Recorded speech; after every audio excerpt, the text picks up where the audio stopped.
Some coffee, sure, good. Too much coffee over time, not so good.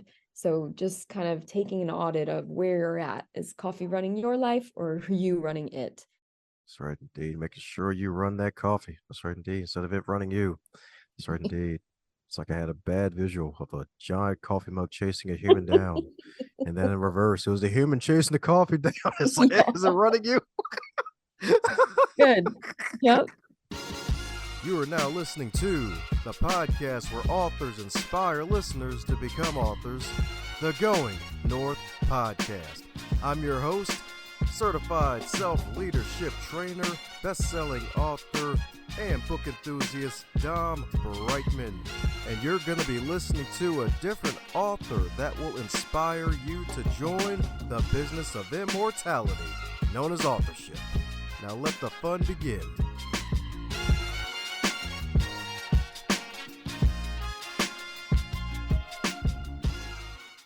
Today's episode is sponsored by both books, Going North, Tips and Techniques to Advance Yourself, and the follow-up bestseller, Stay the Course, The Elite Performer's 7 Secret Keys to Sustainable Success. Head over to Amazon.com, pick up both books. They are available in a trifecta of paperback, audio, and ebook. Cop all three of both and be on the lookout for another book from yours truly to help podcasters succeed. Now let's get on with today's episode. And today on the highlight reel, builder for authors known as GMP, the Great, Glorious, and Glamorous, it's the Going North podcast. And we got another super special, awesome human for you today. That's right, indeed, because today's guest, she does some of my favorite things on earth. She writes books, she reads books, and she knows how to kick lots of butt dick. And she's also a martial artist, a black belt martial artist, indeed, because you're going to be in for a treat that's good enough to eat, folks. Because today's wonderful guest, the wonderful author, the wonderful lady who joined the business of immortality. She's an international keynote speaker who also has a TEDx talk under her belt, as well as a well-being consultant, as well as the founder of She Warrior Self-Defense. So let's give a big howl at the moon and a big ovation for the one and only JC, the Jenny from the martial arts block, the one and only Jennifer Cassetta. How you doing today, Jen? Tom, that was quite the introduction. Thank you so much. I'm great, wonderful. Thank you for having me on. Woohoo! My pleasure indeed. My pleasure indeed. Anytime I can get a Jenny from the block reference in, I'm going to use it. And hey, I love it. opportunity showed up. Love it. Thank you. That's right indeed. Well, thank you for all the work that you've done. I've heard that you've done many things to survive many trials and tribulations, and introductions don't even go deeper into that. So mine filling in any cavities I may have missed about you since your first time on Going North. I think you covered most of the bases. I'm mostly out in the world speaking to women's groups and corporations and conferences, as well as some coaching for folks and teams, high performance coaching. And yeah, the book came out in August, so I've been busy promoting that all year. And yeah, just making the rounds. So again, I appreciate you for your time and having me on. Oh, my pleasure indeed. When one of your PR folks pitched your name to me, I'm like, oh, shoot, the Art of Badassery. Oh, and she's a black belt martial artist. I'm like, oh, sign me up. Definitely admirer of the martial arts myself. Definitely admirer of it because it's good for you. Oh Good for yeah. you all around. Yes, indeed. Do Yes, you are indeed. you a practitioner? I used to be. I have gotten away from it. I need to get back into it. I was able to get blue belt in Taekwondo, and it felt good until my instructor moved over to CrossFit and kickboxing, and thus, well, followed him over because, like, the new instructor, I mean, he was kind of new but not old, but it was like, it's not the same. Yeah. I hear you. You follow your teachers. That's exactly right in the world of martial arts. So I get it. Heck yeah, indeed, because it was a stark contrast indeed. Not too stark, but hey, it's all good. It's all good. But hey, it ain't about me. It's about the marvelous you, the joyful Jen herself, indeed. So my goodness, so what up you to finally put pen to paper and join the business of immortality by putting your book out there in the world? The business of immortality. What made me finally write the book? A few things. First of all, I wrote this book mostly for women, because in my 20 plus year career, especially teaching self-defense and empowerment coaching and all of that good stuff, I've just heard too many stories of women who have been knocked down by life, who have let, bullies and mistreatment and all of this stuff get in their way of living their best life, of living their most powerful life. And, a lot of times we consciously give away our power, and a lot of times we unconsciously give it away as well. So I wanted to put a stop to all of that and provide women with a framework to walk through from white belt to black belt in badassery, so they can, plug up those energetic leaks, take their power back once and for all, learn how to set boundaries, use their voice powerfully, and emerge as a leader that the world really needs right now. Ah, that's what I'm talking about indeed. 'Cause, yeah, leadership's definitely huge nowadays, and heck, being able to have the skills to be an emotionally intelligent leader on top of that, it's like, oh shoot, that's freaking next level in the world of chaos where human stupidity seems to be on the rise, is growing like a tree at rapid pace. Right? So yeah, I mean, it's so amazing to think, right, that this world could have leaders, that we have leaders that are such bad examples of leadership, and yet somehow they are these self-proclaimed leaders out there. So yes, back to the framework, it's like helping people develop themselves as true, authentic, sustainable leaders in their lives. Heck yeah, indeed. That's what I'm talking about, indeed. So, helps you get to that point in your wonderful life because I heard human stupidity led you to realize, you know what? It's time to start kicking some butt out here and get some self defense in me and burn some metaphorical bridges, even though I'm burning myself like a candle at both ends with no wax. I love how you're talking in metaphors and riddles. I love it. Um, so 23 years ago, basically, I showed up in a dojo in New York City, a Hapkido studio. So Hapkido, for those of you that don't know, is a Korean martial art that literally translates to the way, which is always Do, right? The way of harmonizing your life force energy. So right away, I was pretty hooked and absolutely loved it. And basically started this long, like I said, I've been doing this now for 23 years, career of using the wisdom of the dojo kind of as a backdrop, as a metaphor for principles that help us become better humans, better leaders in the world. So the long story short of it is, in that first year of training, I faced a pretty difficult, traumatic event, which me, and along with tons and tons of other people, right? On September 11th, I was 3 blocks south of the World Trade Center when the first tower fell, and was pretty traumatized for a while afterwards. And I tell the full story in the book, but essentially what the crux of it all is that later that day I somehow made it to the dojo, the martial arts studio. And so for the first time that day, I felt this sense of safety and was able to kind of, relax. For I doubt relax very much, but at least feel safe. So that became this metaphor that was in my life, that all I wanted to do in the months and weeks and even years that followed that event was go to that place where I felt safe, where I felt strong over time, where I started to feel more confident over time, where I started to feel more grounded, more purposeful, because martial arts is truly like a mind, body, and spirit practice. It's the most holistic, for lack of a better word, activity or hobby that I can possibly think of that exists, that filled me with so much purpose that I wanted to then share with others. So that's the short version of how this came to be. 23 years of finessing it, of going to get more credentials and more training and life experience, and all of it has led me to, creating this book, speaking on stages. I've been doing that for the last 8 or 9 years, and just, on a mission to keep people feeling strong, safe, and powerful from the streets to the boardroom. Woo, that's what I'm talking about, indeed. And your dad was a martial artist too, right? Yes. How did you know that? Well, I'm not your average bear. I mean, podcast host. I did my homework on you. Oh, lovely.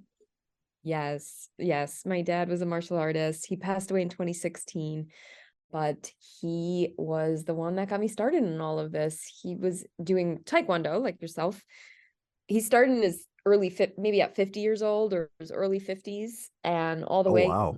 till, yeah, all the way until he passed at 78. He was super fit, like climbing mountains until right before he died of cancer that he didn't even know he had, essentially, until 7 days before he died. So it was a shock to the system. It was a shock to our family, everyone that knew him, because he was the living, breathing example of how to take care of your body, how to take care of your mind. He meditated twice daily, martial artist, all the things, self-help, obsessed with self-help. That's where I got it from as well. So yeah, it's really, when I think about him, which is every day, obviously I get sentimental, but the martial arts, everything feels like a connection to him. So thanks for bringing that up. Of course, definitely, definitely indeed, and definitely indeed. And sorry for the loss of your dad from this realm. It definitely it's hard to Yeah. lose a loved one, especially a parent. Yeah, it really is. Sorry for anyone out there listening who has gone through it or is going through it now. My heart is with you. And actually, that I bring it up in the book just slightly, just really quickly, just to mention that, we go through things like this in life. Everyone is dealt with blows and is knocked down, right, by life, whether it be grief, loss, failure, challenges, hardships, financial hardships, you name it. When it comes to things like losing a loved one, I truly believe that we all hopefully gain a secret weapon from it. And that's, again, part of the book's exercise, is to find your secret weapons, the things that are unique to you, the skills, the values that you have gained by going through these through these hard times and challenges. For me specifically, losing my dad like that, I know that I've gained empathy over the years, empathy in a way that I really didn't have it like this before. And I think, most people that I speak to that have lost a close loved one like that agree that empathy is something that, just it changes you. Heck yeah, indeed. Definitely changes you, indeed. Definitely, indeed. Because, yeah, it's like, yep, and empathy, that's definitely one of the major things you kind of do when you really lose a loved one like that. Because it's like, oh, it's like crap. It's like you've probably seen it happen to other folks, but it's like when it's at your doorstep like that. And then it's like, oh, yeah, this is a life thing. It can be long, but also can be really short. Like maybe Yeah. even shorter than a 1 foot tall brick wall sometimes. Like, what the heck? Right. Right. There's your riddles again. I love it. But yes, so perspective could be another, secret weapon that you gain from loss like that, right? That's what I just heard you say, is like you gain perspective because life can be shorter than you think that it's going to be. You never really know. Ah, there we go. Quite fitting. Mhm. I got the P, you got the E. We're PE. It ain't physical education, but it's that perspective and empathy. You love to see it. Oh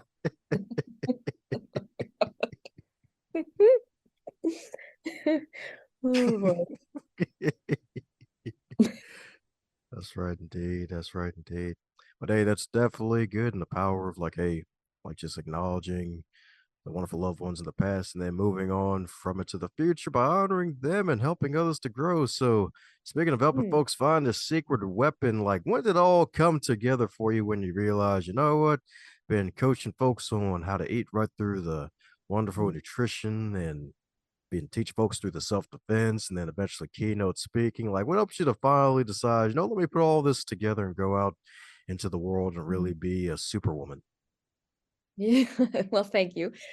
I I'll say two things. One is the seed was planted when I was in my early 20s. So after September 11th and really diving deeply into the martial arts training, I started getting really involved. And again, this came from my dad's love of books and self-help books specifically. So I was familiar with it, but then I kind of took on my own deeper dives and started going to live seminars and stuff like that, I wound up at a few Tony Robbins seminars. And I just remember being in, I think it was Unleash the Power Within, and standing there or sitting there, whatever, listening to him and watching these big hands, clap. And he's like mesmerizing the entire crowd, which is thousands of people. And just thinking, like, if I could somehow create a career that had a sliver of the impact that this man can have on all these people, I would be a very fulfilled person. So I knew that I wanted to do that in some way. At the time, though, I was a personal trainer. I just couldn't. It took me a long time to get there, put it that way, to actually put myself out there and put all the pieces together, like you said, because I had the health coaching, the nutrition, the personal training, the martial arts. So that was like 10 years of doing all that in New York. And then I moved out to Los Angeles kind of with a hope and a dream to recreate my business out here. And when I did that 13 years ago, that's kind of when I started taking on bigger projects, consulting for fitness companies, and just kind of getting out there where it wasn't just the one-to-one training, but it was more one-to-many. And eventually I had, gathered the confidence and I guess the know-how to package my self-defense class, which at the time I called Stilettos in Self-Defense, and create more of a keynote that I then marketed to college campuses around the country. Once I did that for a couple of years and started hitting the speaking circuit and kind of building my chops, I started developing more programming specifically for corporate America, for women more my age, my peer group.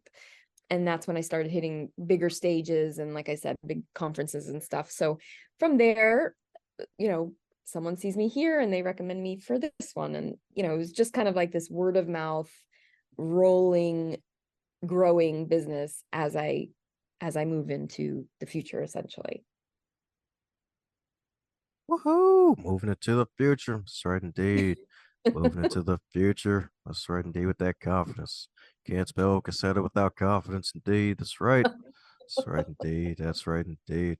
It's actually funny, too, because a lot of professional speakers I've heard are actually martial artists, or at least taking a martial art and at least got to a somewhat of a Really? mastery of competence with it. Because, yeah, Tony Robbins himself, he's a black belt in Taekwondo and Aikido. Yes. He didn't, but that's not how he started his speaking, Oh, career. oh no, that's not how it Yeah, started. No, but that's just one of the he things went he back. does. Yeah, it's Mhm. in his pocket. It's in the back pocket. Right, for sure. Okay, so I'll just say this because I'm a huge fan of his. So I would never diss him. However, I kind of remember him talking about that. And his story was, and don't quote me on this, anyone, but it was something like he wanted to get to his black belt as quickly as possible. And I remember thinking, dude, you're missing the point. That's not what getting a black belt is all about. In my book, The Art of Badassery, you'll see when you get to black belt level, it's no longer about just collecting titles or belts, or even, or in your, relating to the real world. It's not about collecting things and all about yourself. It's about stepping outside of yourself and becoming a mentor, a coach, a teacher, so you can lift others up as well, which he does, right? So again, not knocking him, but I think the martial arts philosophy was a little lost there. Hey, it's all good. I mean, that's how I picked up NLP. Like, I want to do it as fast as possible. Like, took the Oh, first class and went out the weekend and somewhere in California. It's like, hell, let's test this on people and help them out. Like, it's that childful, playful spirit he has where it's like, oh, let's do this now. Let's get through this. yeah. It's like, it's no surprise, no surprise. And some people are like that, but it's like, hey, it ain't for everybody because you're so right. Like the black belt level, it's like, it's all about really kind of restarting in a way because it's like, yeah, you get mastery over the basic stuff, but then it's like, oh, you got a whole new level indeed. It's like 100 years from now, we might have Jennifer on top of a mountain somewhere in Asia with a bald head. You never know.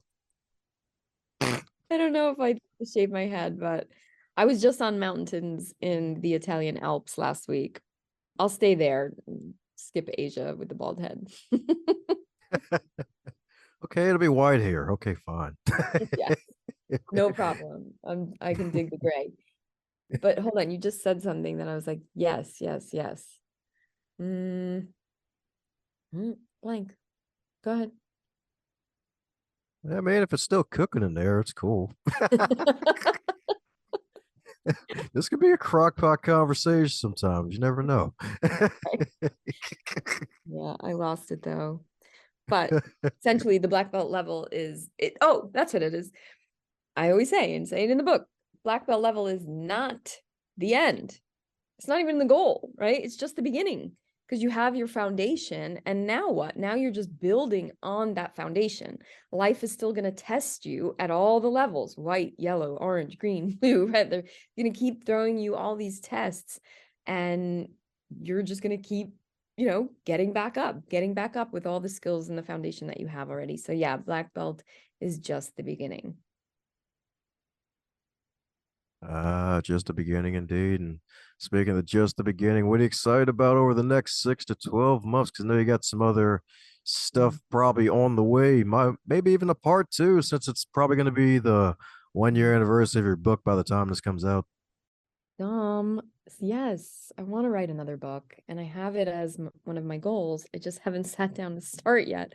But obviously, yes, it's going to pick up where I left off. So at black belt level, what's next, right? And get into a little bit of deeper lessons that I've learned and had to go through the last few years, essentially. We've all been through a collective hard time, but I'd love to share some more good stuff for people, some frameworks for you to use to level up even more. Sweet. She's going to teach us how to levitate and the tornado kick. Yes. Yeah, all in a book. Mm-hmm. Yeah, that's what I'm talking about, indeed. That's right, indeed. She was lying about the mountain, y'all. She's really going to do it. She's going to be in Asia. She's secretly going to be in Asia. She's telling you it's going to be in a different part of the world so you don't find her. Right. Oh, for sure.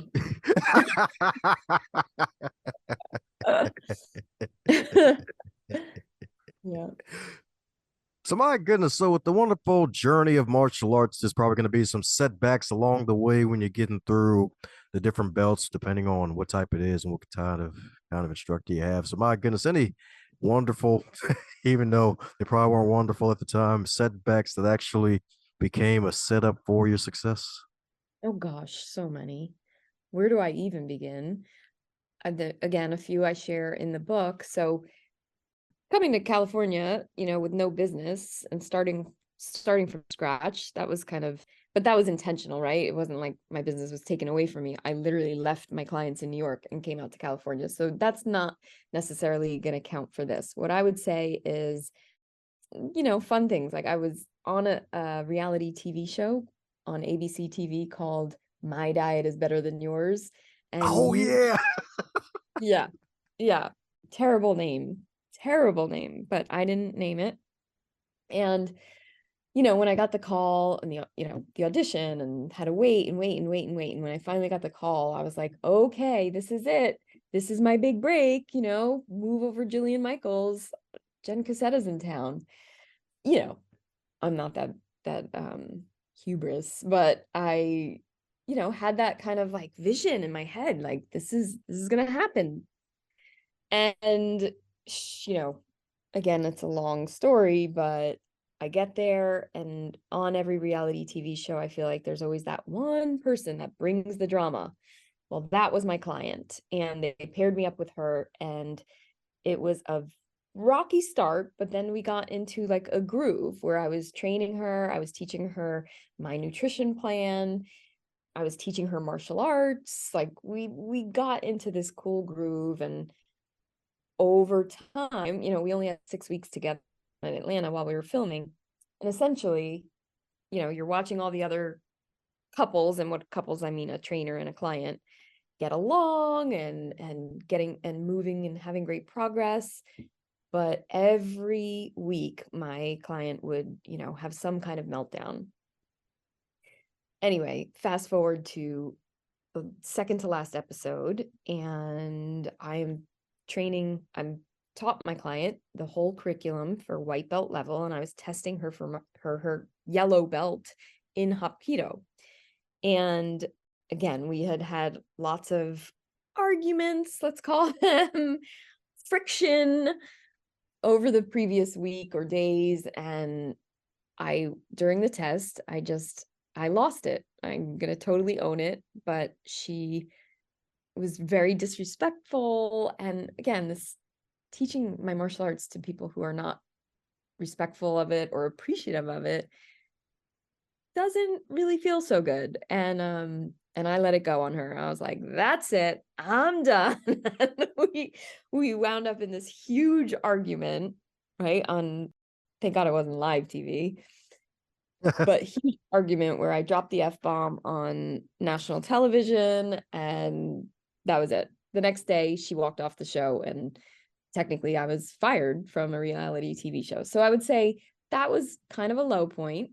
And failing in front of the millions of people that watched this season. However, I will say this: the opportunity came in, so I had to wait a couple months before it aired on TV, right? So it aired in January of 2016, I want to say, or we filmed in 2016, aired in early 2017, and I'm like cringing waiting for this episode and to air, and it comes, and long story short, we had this argument on camera, and I told her that I really hope that she gets some help, some professional help, that I cannot help her, right, with the weight loss and getting fit.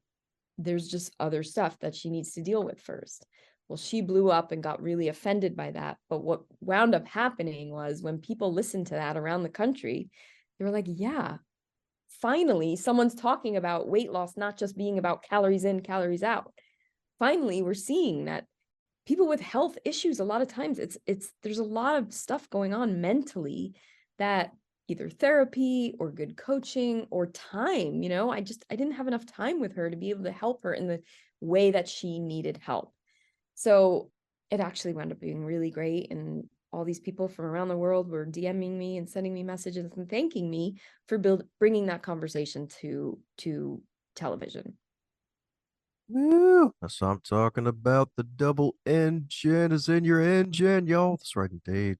That's right, indeed. That's right, indeed. Getting y'all do that work, indeed. Because, yeah, I remember hearing that story. I'm not sure if it was in the book or a past interview or probably both, but I was freaking laughing my butt off because it's like, yeah, it's like sometimes just some folks just can't be helped.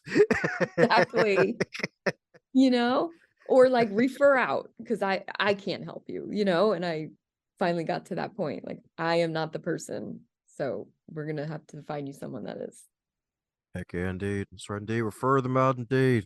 That's right, indeed. Who knows? They may turn from the client from hell into the client from less hell. You never know. That's right, indeed. They'll get to that next level. That's right, indeed. They just need a different human, different tools. That's right, indeed. Different frameworks.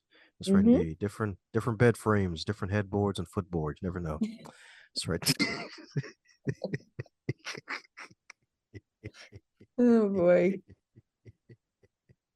Yeah, that's right, indeed. Told you it was the danger zone. Mhm. Now I know what you mean. Don't worry, you're doing great at the barrel roll. You're doing good. Mhm. So, my goodness, speaking of your magical book, one of my favorite chapters of it's probably chapter 5, the Blue Belt, the Elevate Your Energy chapter. Indeed. So, my goodness, any two tips that pop out of your head from that book folks need to keep in mind when it comes to elevating their energy? Because you had like a blitzkrieg of tips, and that one, it was like a wonderful lightning war, tip after tip, build your day to be freaking amazing and awesome at the same time, like a battery, a whole double A. Yes. Okay. I would say, so elevate your energy is all essentially about self-care, right? And in martial arts, in Eastern cultures, they talk about qi. There's things like qigong and tai chi, where you're actually generating more of this life force energy that keeps us alive and vibrant. But here in the States, we don't acknowledge that this life force energy exists. We don't have a word for it, let alone exercises to help generate it. So really, in a simplified way, it's a chapter just about self-care. Really, you're taking care of the physical meat suit that we're all living in. And I would say the two things that stand out for me is one, figuring out what your energy drains are. So a lot of times for a lot of people, it could be, especially like the type A type of clients that I've had over the last 2 decades, is going, and they're using caffeine, mostly coffee, to overstimulate essentially and use as artificial energy source that over time, just winds up wearing out your adrenal glands. So some coffee, sure, good. Too much coffee over time, not so good. So just kind of taking an audit of where you're at. Is coffee running your life or are you running it? And then the other thing is really focusing on sleep. I think it's one of the most important things that we can do for our health, and yet the most overlooked. So getting really good quality, deep sleep takes time and effort, especially as we get older. And again, I know your audience is mixed ages, but I'm heading towards the 50 mark in a few years. So it's different. Sleep is not as easy as it used to be. I used to take it for granted. I was always a great sleeper, and I just know from obviously coaching my clients, but also having lots of conversations with folks my age and older, that it gets more difficult as time goes on. So you have to put a little more effort towards it, setting up a nighttime routine for yourself, down regulating your nervous system, allowing your body to fall into that deep sleep every single night is one of the best things that we can do for our health. Sweet. That's what I'm talking about, indeed. That's what I'm talking about, indeed. That's right, indeed. That's right, indeed. Making sure you run that coffee. That's right, indeed. Instead of it running you. That's right, indeed. It's like I had a bad visual of a giant coffee mug chasing a human down. And then in reverse, it was the human chasing the coffee down. It's like, Yeah. is it running you? Good.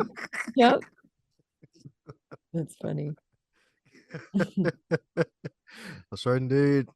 That's right, indeed. It's probably gonna be a TV show one day called Humans. That's right, indeed. Takes the best and worst of human life possible. It all starts off with a giant coffee mug being chased by a human. That's right. Oh boy. Well, rabbit holes galore here. So, my goodness, so since you're a wonderful coach indeed, what would you consider one of the biggest lessons learned from one of your coaching clients that made you a better coach? Great question.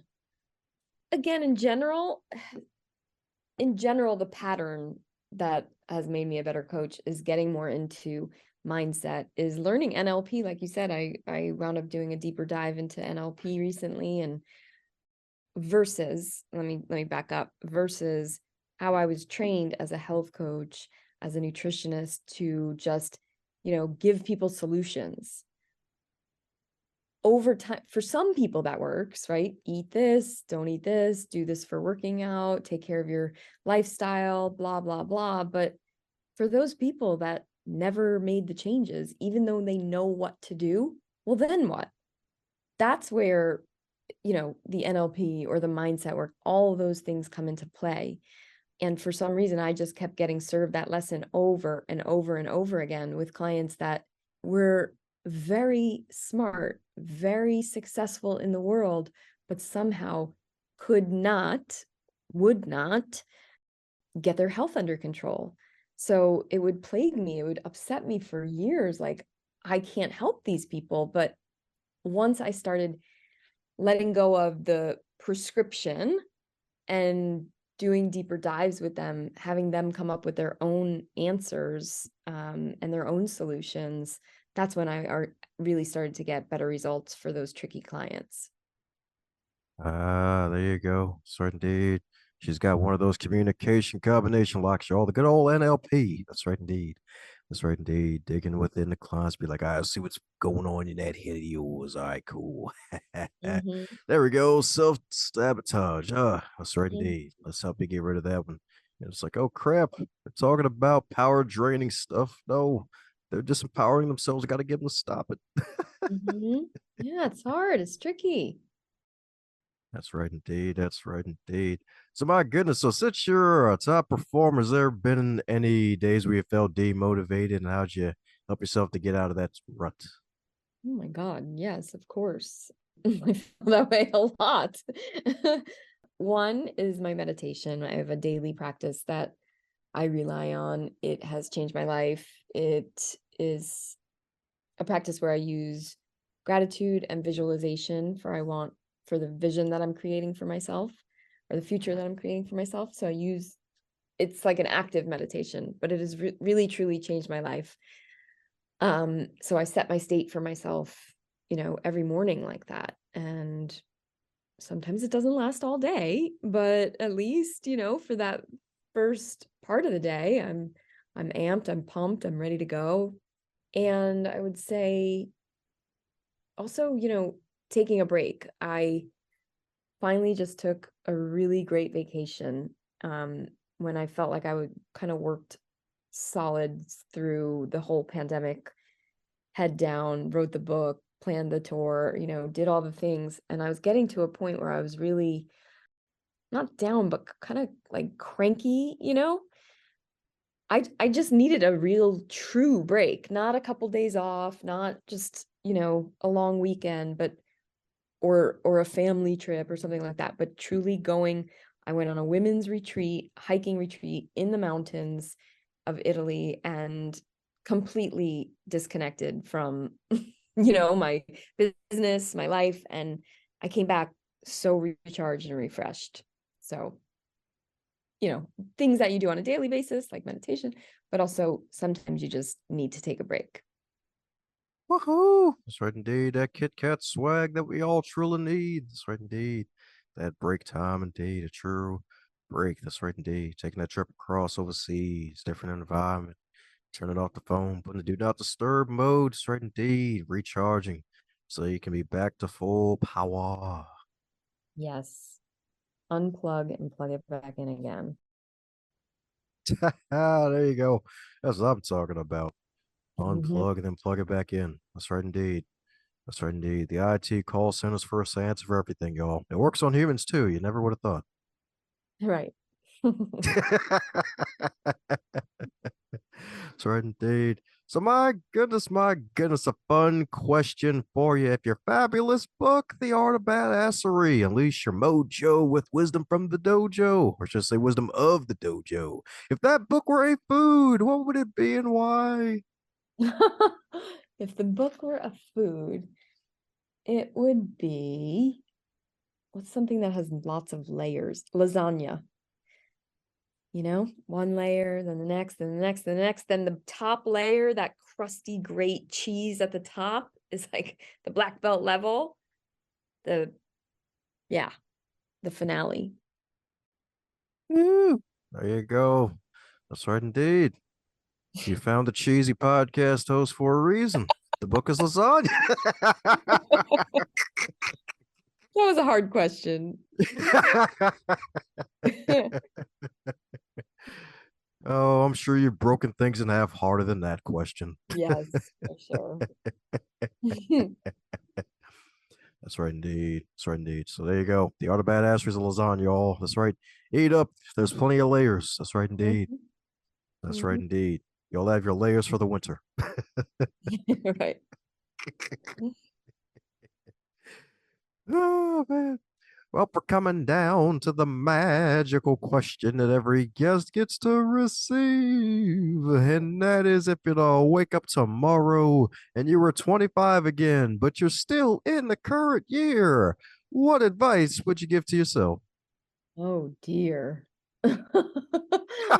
Oh, 25 again. I would say get clear on what you want in your future. Stop wasting your time in relationships that are going nowhere.